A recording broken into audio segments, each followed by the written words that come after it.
বিদেশ আইবার আগে যদি জানতাম যে দেশের থেকে যে 4-5 লাখ টাকা খরচা করে বিদেশ আওয়ান লাগে ইতিহা উড়াইতে ওই দেশ আয়া 3 থেকে 4 বছর সময় লাগে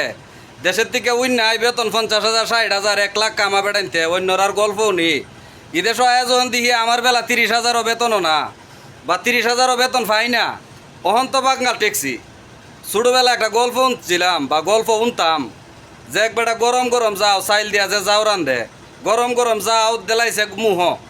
দেওয়ার পরে যাও তো মুহ গেলে লাগিয়া তাহে হন ফারে না ফেলাই তো ফারে না গিল তো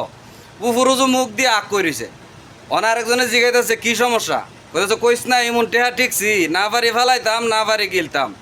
অহন বাঙ্গাল আড় হয়েছি তো আমরা যারা না জানি না না বুঝা বিদেশ আয়া ফুরি আয়া যখন দিহি উন্না আইছি 50,000 বেতন আয়া যখন দিহি 30,000 বেতন